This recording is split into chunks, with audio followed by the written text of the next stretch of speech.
Madame, Monsieur, bonsoir et merci de la fidélité à ITV en ce 13 avril 2020. Voici la colonne vertébrale du journal. Le président français s'est exprimé en faveur d'une annulation immense de la dette africaine. De plus en plus de voix s'élèvent pour demander qu'on efface donc le service de la dette des pays en développement face à la virulence du coronavirus.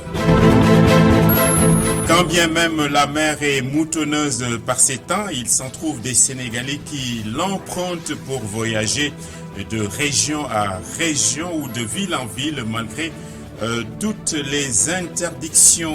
Il y en a donc qui ont été arrêtés et rapidement placés en isolement. De Guédiawaye à Saint-Louis en passant par Touba, les autorités locales enchaînent les mesures de restriction pour éviter tout développement de clusters.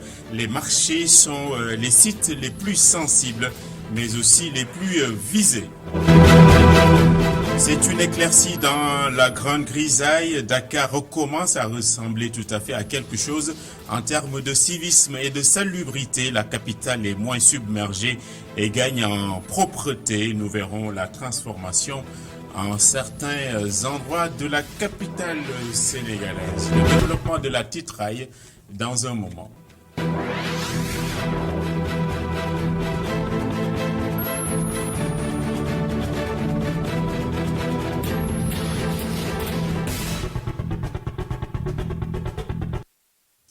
En deux mots, d'abord, le FMI, Fonds monétaire international, vient d'accorder au Sénégal un crédit de 264 milliards de francs CFA à taux zéro sans intérêt dans le cadre donc de la riposte globale contre le nouveau coronavirus. Il y a quelques jours, on se le rappelle, la Banque mondiale avait quasiment fait de même. Au quai de pêche de Yoff, des agents ont réussi à intercepter des voyageurs qui ont enfreint les règles communes et rapidement ils ont été mis en quarantaine puis isolés. Le plus important et le plus inquiétant d'ailleurs, c'est que certains ont pu échapper à la violence, à la vigilance des gardes. Le fait est qu'il s'en trouve donc des compatriotes qui voyagent encore de région en région par la voie maritime. C'est le comble, disons-le, de l'irresponsabilité. Oumar Khan et Séléman Diallo. Pour limiter la propagation du virus, les autorités ont interdit les déplacements entre régions. Depuis, certains ont trouvé une subterfuge pour contourner la mesure. La voie maritime. Il y a des gens qui ne peuvent pas passer sur la voie routière. C'est eux qui payent de l'argent pour passer sur la voie maritime. Bon, le débit, il y avait un nombre de 38. Bon, peut-être le débit, on avait dit, ce sont des pêcheurs qui venaient pour travailler. Mais finalement, les 5 personnes qu'on a attrapées, qui viennent de Gambie, on a attrapé encore 5 personnes. Après, hier et avant-hier, on a attrapé 9 personnes. Bon, parmi les 9, il y a des pirogues qui doivent avoir 4 personnes à 5. On n'a trouvé qu'une seule personne. Parmi les pêcheurs qu'on a attrapés, on a demandé, on a dit que quel est ton problème? Est-ce que tu n'as pas entendu que ici, avec les déplacements, là, c'est la voie routière et maritime, il y a une arrêté. Il a dit que je voulais voir ma femme. Oui. De Saint-Louis. Ces voyageurs clandestins débarquent sur le quai à des heures tardives de la nuit. Heureusement, ici à Yoff, les agents de la sécurité du quai et de la mairie veillent au grain. H24. Il vient ici à 3h du matin, 2h du matin. Mais quand même, on a une brigade de surveillance qui est là. Il y avait 2 groupes qui sont là, de brigades de surveillance. L'un, c'est le groupe de la mairie. L'autre, c'est le groupe du quai de pêche. Et le pêche local artisanal, comme on le dit, CLPA, Dakar Ouest. On a appelé le CLPA avec le groupe qui se trouvait au niveau de la mairie pour faire c'est une chose pour essayer de faire 2 groupes. L'un qui monte la journée et l'autre qui monte la nuit pour faire la surveillance. Pour l'heure, le filet local fait l'affaire, mais des renforts des forces de sécurité ne seraient pas de trop.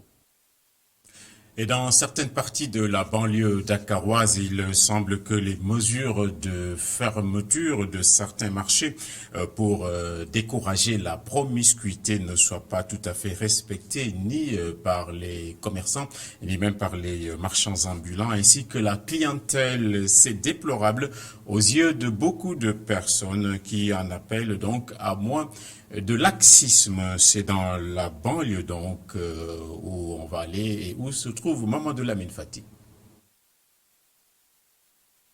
Marché Boubès à l'heure de pointe. Commerçants, marchands ambulants, badauds sont en pleine activité. Ici, les consignes de sécurité des mesures barrières contre la Covid-19 ne sont pas respectées. Cette personne se félicite de la décision des autorités de fermeture des marchés. C'est un lieu de rencontre de toutes les routes, Monaver, Yombol, Tcharoy, Djamegen, etc. Bon, alors nous pouvons dire que vraiment cette décision est bienvenue, dans la mesure où elle permet au moins de décongestionner vraiment la population qui s'entasse au niveau de Marché Boubès. Parce que nous savons que le Marché Boubès est un lieu de rencontre, vraiment, et que par conséquent, cette décision est venue d'une façon où vraiment elle nous a aidé à vraiment décongestionner la situation. En caméra cachée, nous pénétrons dans le marché. À travers les allées, nous pouvons constater l'attitude des clients et commerçants. Dans ce marché, les commerçants font fi des décisions d'interdiction de rassemblement. Et pourtant, le trésorier général du marché parle de décisions prises par les commerçants. Vraiment, depuis le préfet a décret pour tout le marché. Nous, à Marché Boubès, depuis que le préfet a pris l'arrêté de fermeture des marchés, quand nous travaillons jusqu'à 14h, 17h, nous fermons tout le marché. Et depuis lors, on n'a pas de problème. Les commerçants prennent toutes les mesures pour éviter la contamination du coronavirus. D'ailleurs, tu es entré dans le marché, tu as vu les commerçants prennent leur distance et chacun a un gel antiseptique pour se laver les mains. Les gens se déplacent entre 1 mètre. Donc vous voyez, toutes les mesures sont prises. Donc c'est ça l'importance de la mesure. Il faut que tout le monde puisse s'y mettre pour vraiment éradiquer cette maladie-là dans le pays. Parce que moi, Sénégal, le marché, un lieu de rassemblement par essence. En ces temps de pandémie, des mesures devraient être prises pour appuyer la décision d'interdiction des foules. Au premier chef pour l'application de ces décisions, les collectivités territoriales.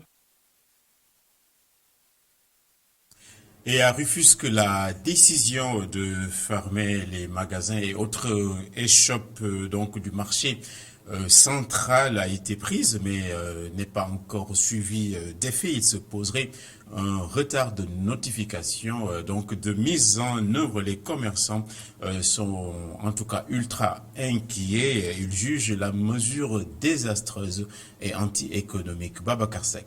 La plupart des magasins du marché central de Rufisque tournent à plein régime. Si certains évoquent le manque à gagner que la fermeture des boutiques va engendrer, d'autres demandent un allègement des restrictions horaires. On est là.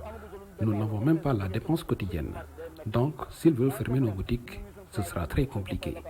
La location, n'en parlons pas. On ne voit pas la nécessité de fermer boutique.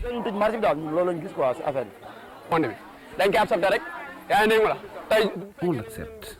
Ce qu'on voudrait, qu'ils nous donnent 5 ou 6 heures pour avoir quelque chose. Ce commerçant qui tient une boutique de produits cosmétiques a trouvé la parade. Il va expérimenter la vente à distance. Pour ne pas être lésés, on a pris nos dispositions. Nos clients vont désormais rester chez eux. Il suffit qu'ils nous appellent pour qu'on les livre. Avec ce système, nos difficultés vont s'atténuer.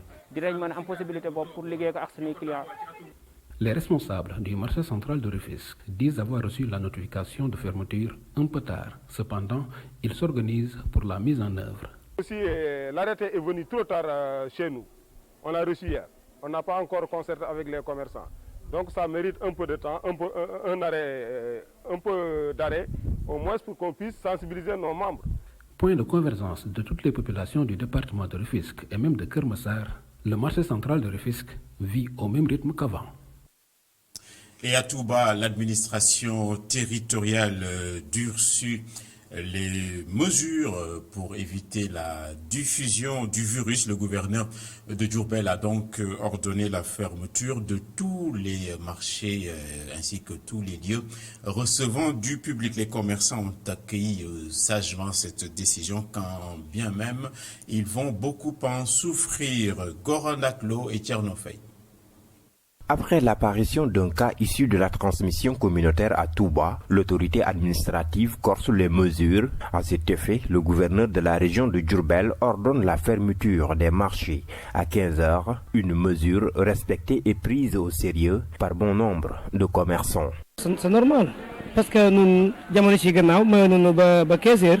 Je trouve ça très normal car la semaine passée, le gouverneur avait pris l'engagement de nous laisser ouvrir jusqu'à 16 heures. Mais depuis que la commune a enregistré un cas issu de la transmission communautaire, l'autorité annonce la fermeture des marchés à 15 heures. Je suis en phase avec lui car la transmission communautaire est très grave. Personne ne sait qui a le virus. Donc, nous devons suivre à la règle les mesures préventives. Zéro tolérance, dixit le gouverneur de la région, vu la situation actuelle de la propagation du virus, une période difficile pour certains bana-bana, selon cette dame habituée du marché Ocass. La fermeture des marchés à 15 heures ne nous arrange pas, mais nous n'avons pas le choix. Je prie pour que Dieu nous vienne en aide. Malgré tout, nous suivons les mesures éditées par l'autorité sanitaire. À 15 heures, le marché Ocass se vide de son monde, même si certains commerçants voient leur chiffre d'affaires en baisse. À Saint-Louis, la distanciation sociale et physique n'est pas toujours respectée. Les attroupements sont toujours visibles au sein des places d'affaires, notamment les marchés. Et pour limiter les risques, la municipalité a pris l'option du recasement des commerçants sur un site ou des sites plus adaptés avec plus d'espace vital. Momar Alissian et Aledjam. Nous sommes au marché de Sor, communément appelé marché Teïdiguen à Saint-Louis, comme vous le constatez. Ici, il est quasi impossible de faire respecter la distanciation sociale. Les populations continuent de vaquer à leurs occupations comme si de rien n'était en cette période de pandémie de coronavirus. Malgré les invites et les directives des autorités administratives et sanitaires, les populations affluent dans ces lieux de rencontre. En cette période où l'on parle beaucoup plus de contamination communautaire, il urge que des mesures idoines soient prises pour qu'enfin la propagation de la Covid-19 soit stoppée.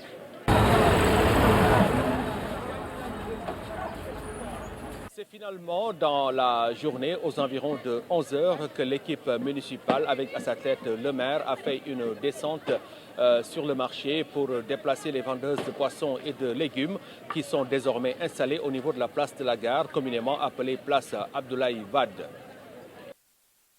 Cette place Abdoulaye Wade, qui a une entrée qui fait face au pont Faidherbe, on suppose qu'il sera beaucoup plus facile ici de filtrer les entrées et les sorties, mais également de veiller aux conditions de salubrité et d'hygiène. Merci Momar. Opération de prophylaxie et de désinfection des espaces publics de la commune de Sédhiou également. Davantage d'hygiène et d'asepsie donc ont été administrés au marché central là-bas. C'est une campagne donc coproduite par la brigade du service d'hygiène ainsi que la municipalité et toutes les collectivités territoriales du département de Sédhiou ont été appelées à en faire autant. Le capitaine du service d'hygiène, Amadou Sarr, est au micro ici, Doucement Demba. Depuis que le président a lancé l'appel pour le département de Sédhiou, je dis bien pour le département de Sédhiou, il n'y a que 2 communes qui ont répondu, Djirédi et Sédhiou. Donc nous lançons un appel aux autorités au moins de chercher le produit, de faire l'expression et de chercher le produit pour mieux lutter contre ce fléau dans leur localité. Et nous sommes prêts, nous sommes là avec le départemental, nous sommes prêts à aller n'importe où dans le cadre de cette lutte-là. Nous saluons beaucoup cette initiative du maire de la commune de Sédhiou. Je le disais tantôt, nous sommes en guerre avec un ennemi qu'on ne voit pas. Tous les moyens de prévention sont bons pour lutter contre ce fléau, franchement, qui peut nuire la santé de la population. On touche du bois, Sédhiou n'a pas encore de cas, mais on ne doit pas dormir sous nos lauriers. La bataille, c'est une guerre. Donc si on gagne la guerre, ça reste la bataille. Donc on doit utiliser tous les efforts pour lutter contre ce fléau hors du Sénégal. Depuis que le président a lancé un appel pour l'appui dans le cadre de la lutte contre cette pandémie, le maire de Sédhiou n'a ménagé aucun effort. Il est toujours au chevet des populations. Franchement, nous saluons beaucoup cette initiative. Cela veut dire que nous sommes prêts et nous serons toujours prêts à défendre, à lutter pour que Sédhiou soit zéro désinfection au niveau des lieux publics, comme les marchés, la mairie et le garage qui est fermé. Mais néanmoins, on doit désinfecter tous les lieux publics pour prévenir la maladie.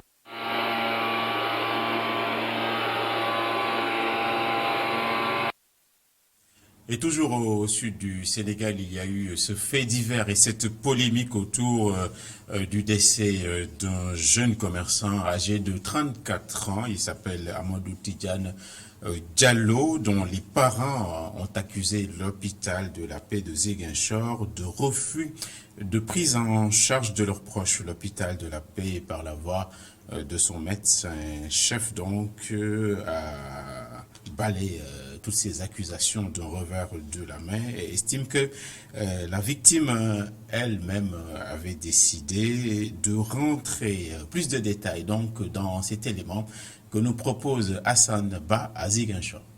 Elle l'a transporté à l'hôpital de la paix à pied.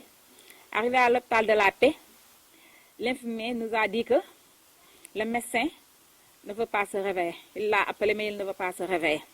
Après ça, le patient lui a demandé de prendre son température. Il a dit que allez-y jusqu'à demain 6 heures du matin. Le patient l'a dit que on va tous mourir. Si c'est à cause de cette maladie que vous ne voulez pas me soigner, on va tous mourir. Et le patient est sorti. Il est venu juste derrière, vers le morgue. Le gars est décédé. Le patient est arrivé à l'hôpital hier vers 2 heures du matin. Et à son arrivée, donc l'équipe était affairée à la prise en charge d'un cas suspect que nous avons reçu un peu plus tôt. Ayant entendu la notion de cas suspect, d'un patient cas suspect à l'hôpital, je pense présentement, donc l'accompagnant et le patient en question, et à son âme, ont décidé de retourner à la maison et d'attendre le lendemain pour revenir. La vocation d'un service d'accueil d'urgence, c'est de recevoir tout patient. Donc nous n'avons pas vocation à refuser les patients. La crise, donc, ça appelle bien sûr beaucoup de suppléments d'âme et d'humanité. La crise, ça donne aussi beaucoup d'idées comme cette unité industrielle artisanale d'eau de Javel. C'est dans une maison sise dans le quartier dakarois à Grand Dakar. C'est tenu par des femmes qui entendent ainsi participer à l'effort de guerre contre le virus. Elles donnent donc à titre gracieux les produits de leur activité à la mairie qui à son tour va les distribuer. Abdurrahman Li et Mafalfal. C'est une arme incontournable dans la lutte contre le coronavirus qui est produit ici. Un liquide plus que précieux dans ce contexte pandémique de l'eau de Javel. L'initiative est du Forum des femmes dakaroises Action citoyenne. Une de ses branches, l'Union des femmes de Grand Dakar, est chargée de la production de l'eau de Javel ici, dans cette maison. Un travail de chaîne, un processus à respecter impérativement que la présidente nous dévoile. Il y a les matières premières, il y a l'eau de Javel en grains et un peu de soude qu'on mélange et qu'on laisse reposer pendant 24 heures. Le lendemain, on revient pour tamiser et le mettre en bouteille. Des femmes qui peuvent produire jusqu'à 250 bouteilles par jour. Une production qui est possible grâce aux cotisations mensuelles des membres de l'Union des femmes de Grand Dakar. Dans ce contexte, toute leur production d'eau de Javel est destinée exclusivement à la lutte contre le coronavirus. Notre participation contre le Covid-19, on fait de l'eau de Javel qu'on va essayer de distribuer.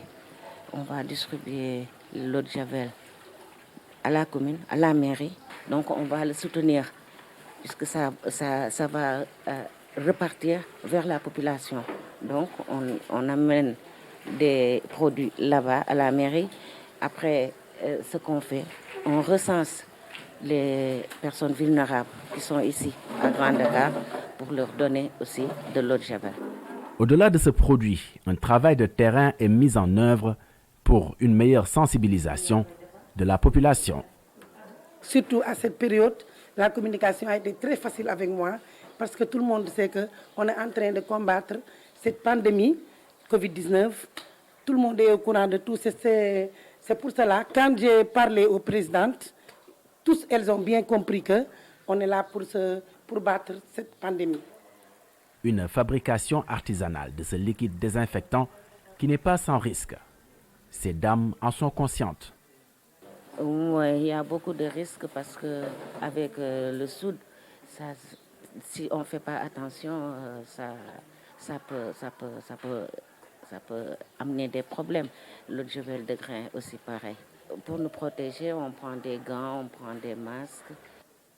Une union qui regroupe plus de 20 associations qui fait un clin d'œil au ministre de la Femme, de la Famille et du Genre pour l'érection d'une maison des femmes pour y mener leurs activités.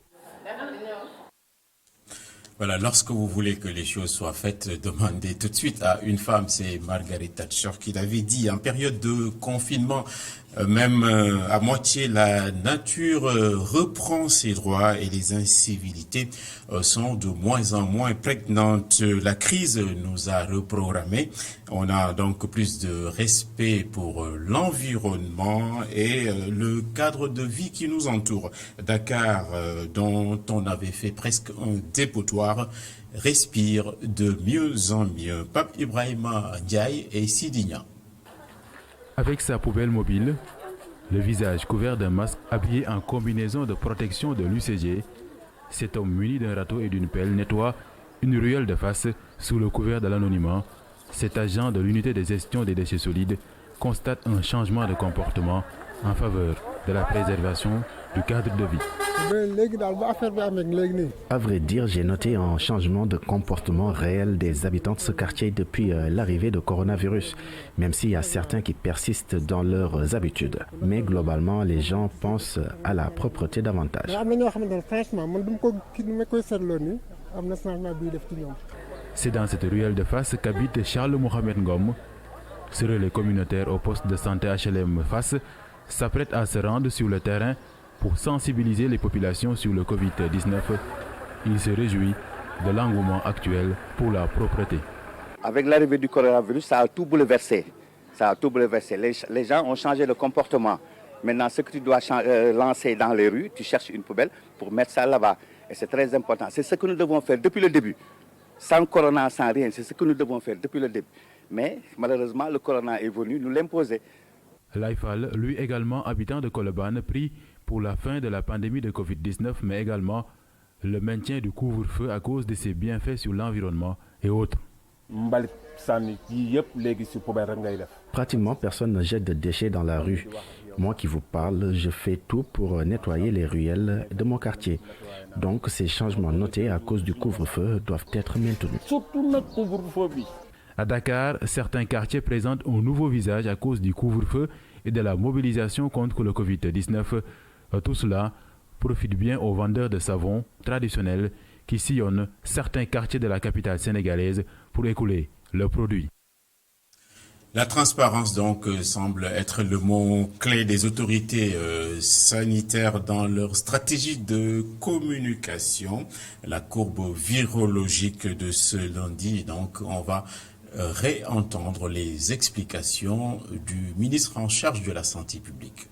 Ce lundi 13 avril 2020, le ministère de la Santé et de l'Action sociale a reçu les résultats des examens virologiques suivants. Sur 144 tests réalisés, 11 sont revenus positifs. Il s'agit de 10 cas contacts suivis par nos services et d'un cas issu de la transmission communautaire. 7 patients hospitalisés ont été déclarés guéris ce jour. Ils sortiront de l'hospitalisation tout à l'heure. L'état de santé des patients hospitalisés est stable. À ce jour, 291 cas ont été déclarés positifs au Sénégal, dont 178 guéris, 2 décédés, 1 évacué. Par conséquent, nous avons en ce moment 110 patients sous traitement dans nos hôpitaux. Le ministère de la Santé et de l'Action sociale exhorte les populations au respect strict des mesures de prévention individuelle et collective. Et c'est à présent le momentum pour ce qui concerne nos correspondants en région. D'abord, nous irons à Diourbel retrouver Gora Ndaklo qui va nous faire tout de suite le point chez lui à Touba ainsi qu'à Diourbel de façon générale. Bonsoir Gora. Bonsoir et bienvenue à Touba. Touba, la capitale du mouridisme. Retenez qu'ici, la situation était devenue un moment instable, mais depuis l'annonce d'un cas communautaire par le ministère de la Santé et de l'Action sociale avant-hier, la population est encore sur le qui-vive, d'où la tenue d'une réunion de crise hier présidée par le gouverneur de la région Gorgui Mbaye. Mais retenez que l'autorité administrative a corsé les mesures au niveau régional pour faire appliquer la population les mesures préventives prises par le gouvernement pour lutter contre le coronavirus.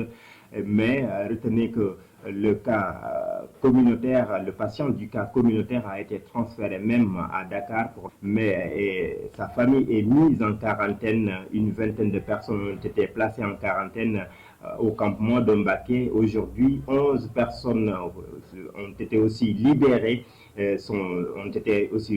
après des tests négatifs. Ces 11 personnes sont des cas contacts avec le patient Covid ici de la transmission communautaire. Retenez que la population est encore sur le qui-vive. L'autorité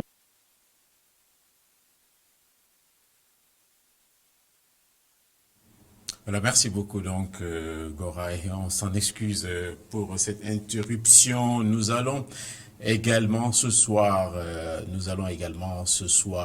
à Kaolack après avoir entendu Gora Ndaklo, Kaolack donc qui jusque-là avait plus de baraka donc et si on ne se trompe pas n'avait pas recensé de cas positifs. Je ne sais pas si Modoussen est en place pour l'écouter.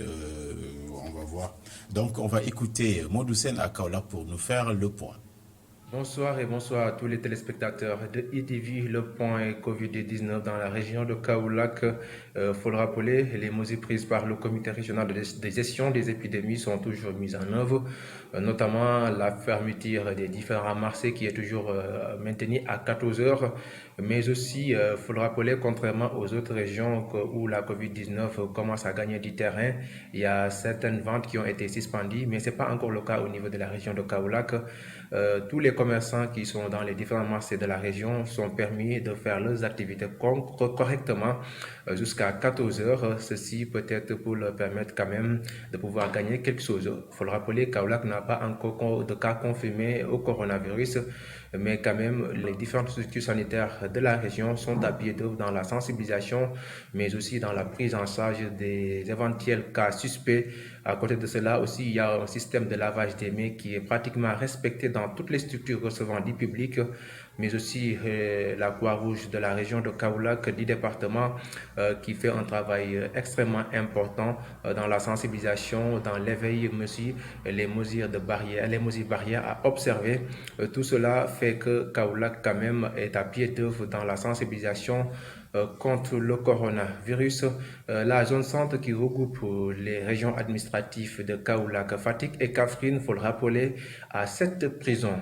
Donc l'administration pénitentiaire de la zone dirigée par l'inspectrice Agnès Dioguy a pris une batterie de mesures dans la sensibilisation pour éviter la contamination du coronavirus. À cela s'ajoute le système de lavage des mains qui a été instauré pratiquement dans toutes les prisons, mais aussi les thermoflasques pour détecter les températures des visiteurs et autres. Il faut rappeler même les visites sont suspendues jusqu'à nouvel ordre, que ce soit les visites des parents, des partenaires, mais aussi les repas venant de l'extérieur sont suspendus dans toute l'administration pénitentiaire pour éviter la contamination du coronavirus du personnel, mais aussi des détenus. Il y a aussi des salles d'isolement qui ont été mises en place pour accueillir les nouveaux arrivants dans ces prisons.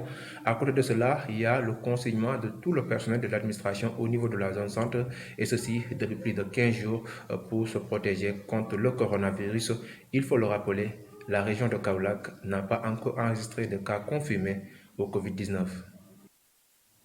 Merci donc Modou Sen à Kaolack, donc qui a toujours la baraka en matière de coronavirus. Momar Alisnia à Saint-Louis qu'on a vu tout à l'heure au marché, donc va prendre le relais de Kaolack. Bonsoir Momar.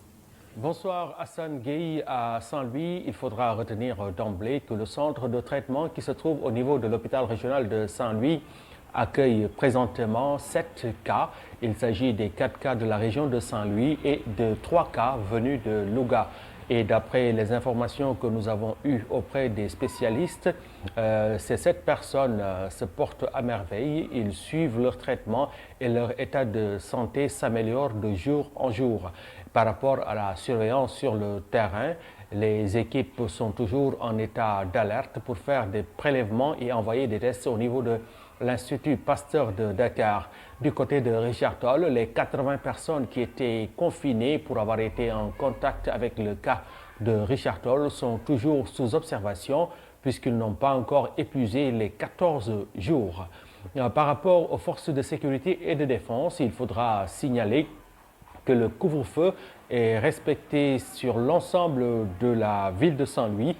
Et au-delà même de Saint-Louis, au niveau de la police des frontières, on nous fait savoir qu'il y a une surveillance accrue des berges du fleuve qui séparent le Sénégal de la Mauritanie. Parce que, comme vous le savez, parfois il y a des piroguiers véreux qui, nuitamment, font des traversées. Mais heureusement que les forces de défense et de sécurité veillent bien au grain à Saint-Gueye. Voilà, donc c'est le moment de passer à l'actualité internationale après avoir remercié Momar Alice. Le président français a reparlé ce lundi. Il a prôné notamment une annulation massive pour ce qui s'agit de la dette africaine. On va l'entendre. Mais nous sommes à un moment de vérité qui impose plus d'ambition, plus d'audace, un moment de refondation. Nous devons aussi savoir aider nos voisins d'Afrique à lutter contre le virus plus efficacement, à les aider aussi sur le plan économique en annulant massivement leurs dettes. Oui, nous ne gagnerons jamais seuls, parce qu'aujourd'hui, à Bergame, Madrid, Bruxelles, Londres, Pékin, New York, Alger ou Dakar, nous pleurons les morts d'un même virus. Alors si notre monde sans doute se fragmentera, il est de notre responsabilité de bâtir dès aujourd'hui des solidarités et des coopérations nouvelles. Voilà, merci. C'est avec cette grande gravité du président français qu'on va se quitter. Ce journal est terminé tout à l'heure. Frère Coronavirus avec Khalifa Diakhaté, le couvre-feu avec Bouba et toutes ses équipes et les ultimes informations vers minuit. Nous allons vous remercier de votre parfaite attention. Bonsoir.